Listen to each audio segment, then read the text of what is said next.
Good evening. My name is Enis Sipahi. I was born in Kosovo, a small country in Europe. 6 years ago, I moved to Turkey, the country where my ancestry is from. I lived there for 5 years, and then I came here. There's nothing much I can tell you about myself, and I'm not going to burn your time talking about how great this year was or emphasize stuff just to make ourselves feel special. It's not that I know a lot, but I'm only going to express some of my thoughts to you.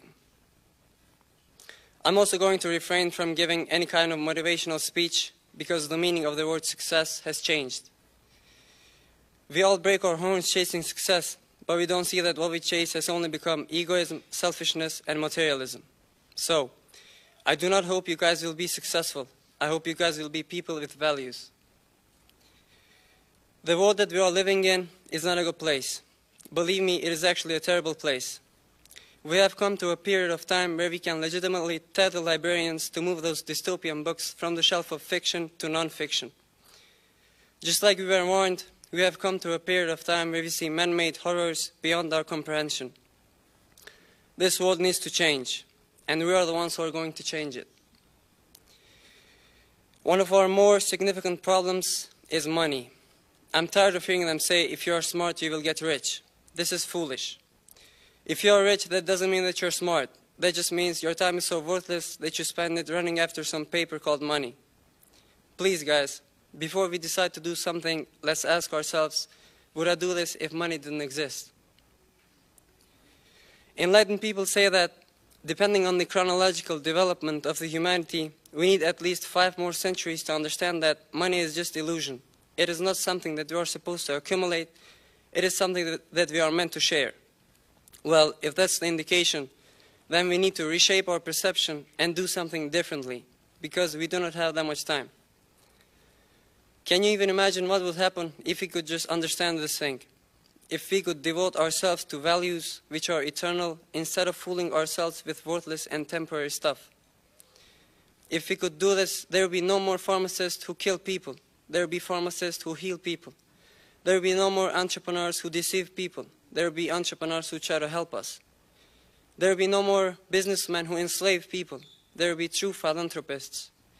There will be no more puppet politicians. There will be true leaders who genuinely seek how to serve humanity. There will be helpful, empathetic, generous, and diligent people out there. Instead of fighting this war that does not exist, we would only think about making this world a better place. I guarantee you the average IQ of the Earth would raise by at least 40 points. Despite of having only 4% of the whole population on the Earth, the US possesses more than 50% of all the money on the Earth.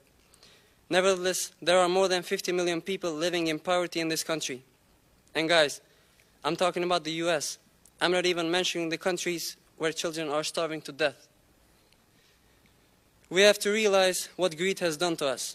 We have to understand that we own only what we give. If everyone gave this much of their wealth, every single human being on this earth would live on prosperity. Let's not be slaves to the raving people who are playing Monopoly. Let's understand what's going on. What I'm trying to say is we are not taking not even 5 cents to the graveyard with us. So why bother, for God's sake? If you think that the world is not that bad, I'm sorry, but you definitely lack awareness. The earth is pouring blood. There are sick, maniacal, cruel people out there who feed themselves with blood. Their war is not meant to be won. Their war is meant to be continuous. They are not the ones that they show on the news. They wear suits. There is literally a war going on in front of our eyes. Why are we ignoring this? Why do we act like everything is okay? What is wrong with us? It is grievous to see how we follow sports religiously, but ignore how the mournings of the oppressed have filled the skies. Don't forget that gladiators were created to entertain the public, but the real purpose was to distract the masses from the crises in the empire. There are innocent people, there are children, there are babies dying every day. I'm going to repeat this. There are babies dying. Now, of course, none of us wants this, but the question is, how many of us are doing something about it? Don't tell me this is not your job. If you really try to see what's going on, you will understand that this is no one's but our job to do. We, the youth, we have a tremendous role and an immense impact on this earth. we are the ones shaping the future. Our generation needs to do something extraordinary. The current education system is pathetic. So, no matter what you do, no matter where you get that diploma from, never isolate your education with anything. I'm also tired of hearing them say, come on, think outside the box. We do not have to think outside the box. We just have to realize that there is no box at all. I assure you, this system will change very soon. Also, know that there are storms coming to this quiet ocean that turn the red from the blood. The first advice we were given is to read. We have to read, folks. We have to read a lot. It's a great pity to see dusty books in the library. The only way to find ourselves is to search, and we search by learning. So tell me, how can a soul live if it's never found? And don't forget that the greatest tragedy is to live a life and not witness the depth of the soul. Remember what happened to Rumi.